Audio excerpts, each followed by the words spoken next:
problema dito sa Pilipinas, wala naman mag-lead. No. Yung iba sa inyo, mga subscriber ko dito sa channel, sinasabi, sir, kayo na mag-lead. Tama na, tapusin na natin to. Animal tong walang yung ano na to. So, matapos yan kung April 9. Araw ng Kagitingan, Day of Valor, every Filipino becomes a hero. Pero bakit hindi pa mangyari? Ewan ko. Baka yun yung sinasabing ng iba, timing. Sinasabi ng timing. Ewan ko, mahirap sagutin yan. Kasi sa akin, go na go ako eh. Bakit kamo? Hihintayin niyo pa ba yung mga susunod na ebidensya na sinasabi? 5? Part 1 eh. Demehengme hanggang part 5 daw eh. Buti sila, no? Alam nila. Tayo, hindi natin alam. Naghihintay lang tayo. So, tayo na naghihintay, tinitingnan lang natin ano yung magiging next episode, ano yung next na part 1, then part 2. Ano yun? Ano kaya yun? Panay ano tayo? Ano yun? Ano kaya yun? So, panay speculation na lang tayo. So, maghintay na tayo kung ano yung feed. I-feed sa atin. And then, konting usap-usapan, kay ng mga vlogger yan, tapos pag-uusapan, and then, yung part 3 naman. Sa akin, ilabas na lahat. Ilabas na lang lahat para tapos na to. Bakit kamo? Because every single day na palalakpasin nyo to, ang isang questionable na commander-in-chief na pwedeng isaksak ang Pilipinas sa gera, delikado tayo. Kung titignan ninyo yung, Kung titignan ninyo yung, huwag maingay. Kung titignan ninyo yung, Metro Manila, no?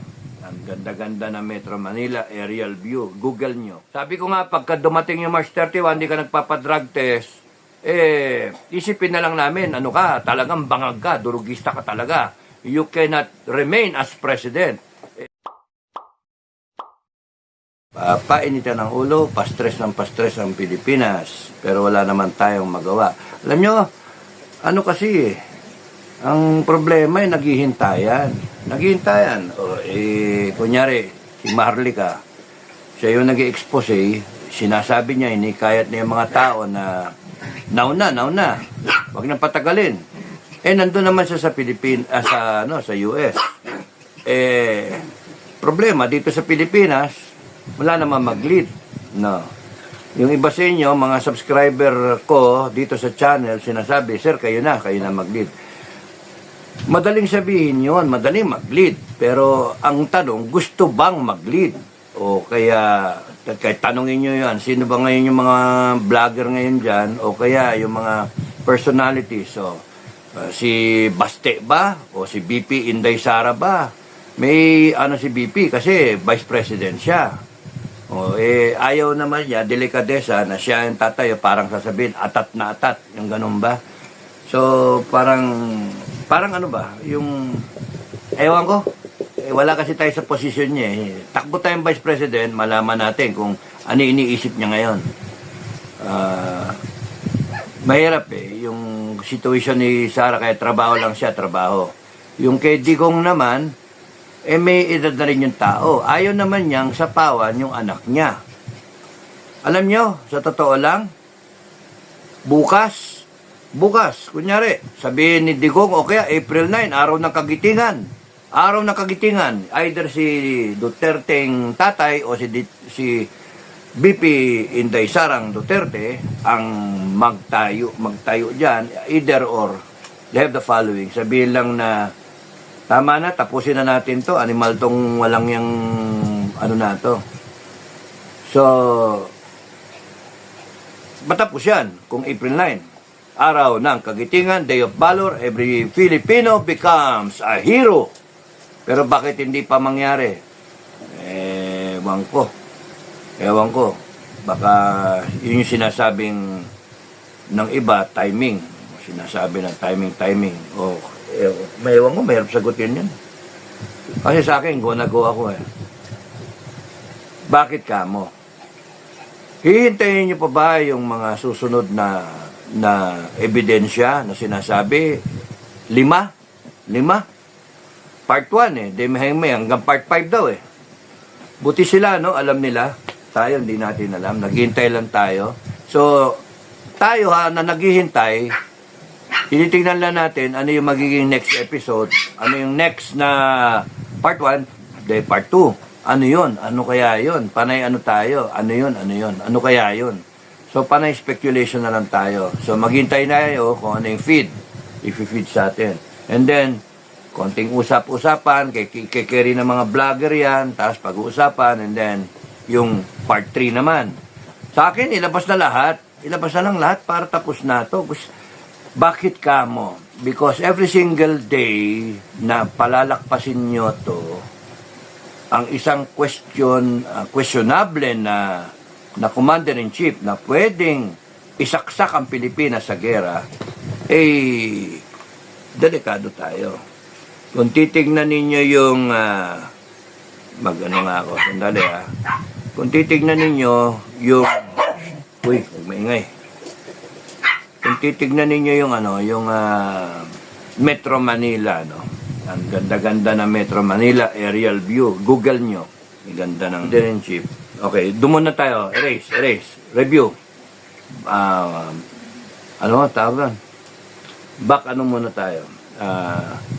Yung in-expose ni Maharlika na ebidensya na galing sa PIDEA, sinagot kaagad ng Malacanang, ng PIDEA. Sinagot nila PIDEA, pinangsagot nila. Na sinasabi, daw yan, fake. Fake. Si Maharlika, fake. Hindi ba naman talaga gonggong yung Bakit pasasagutin yung PIDEA? Kaya nga naglalabas, sa tingin nyo ba, mag-i-intensyon si Maharlika et al. Grupo, lahat, na maglalabas sila ng fake? Kulong sila. Hinahamon nga magdemandahan. Sige, demandan nyo siya. Kasuhan nyo siya. Yun nga dapat, ang sagot na lang dyan mismo, BBM.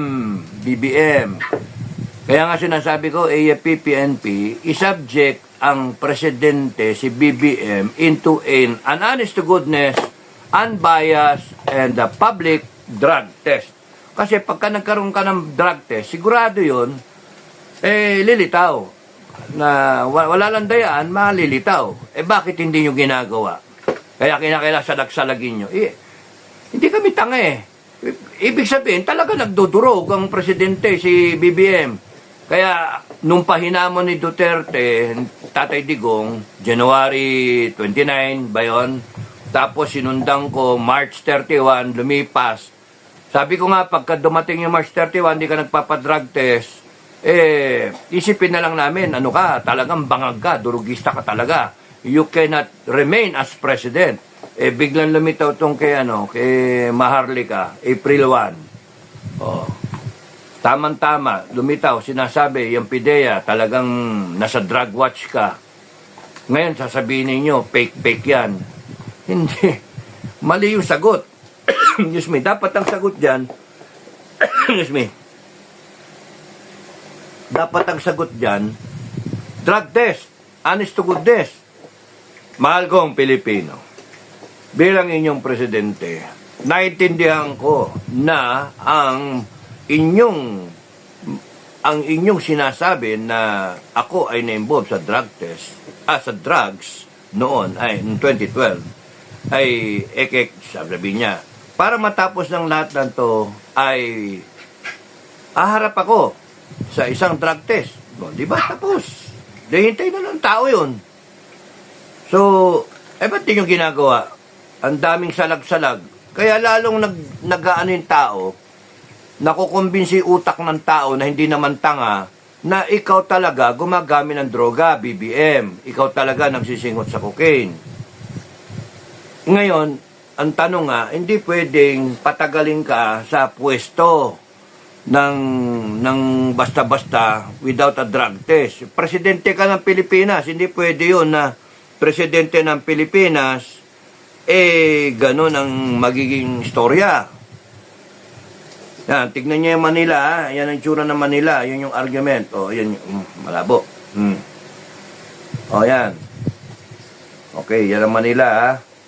So, ang punto, pagka ikaw, masama ang gising mo, sabi ko nga, pagka ikaw nakipag-away ka sa asawa mo, masama ang gising mo, nagbangayan kayo, nagkakabukulan nga kayo eh. So, ang problema dyan, paano kung isang araw, masama ang gising mo at doon tayo papunta, mag-declare ka ng gera. Sabihin mo sa mga armed forces mo, putragis yan, init ng ulo ko. Upakan nyo ngayon China. Palubugin nyo yung barko. Dati sinasabi ko sa AFP, sinasabi ko openly sa inyo, sa mga vlogs ko na ang pinakamaganda niya para respetuhin tayo ng China, na binubuli kasi tayo, the way to answer a bully is sagutin mo talaga, upakan mo talaga. Pakita mo na hindi ka pwedeng api-apihin. Wala. Ang sagot natin diplomatic protest. Nakakadaan na tayo, 500 plus, closing to 600 na tayo eh. Panay diplomatic protest tayo na wala namang torya-torya, predictable. Kaya yan ang nangyari sa atin. Ginagago tayo nila ng China.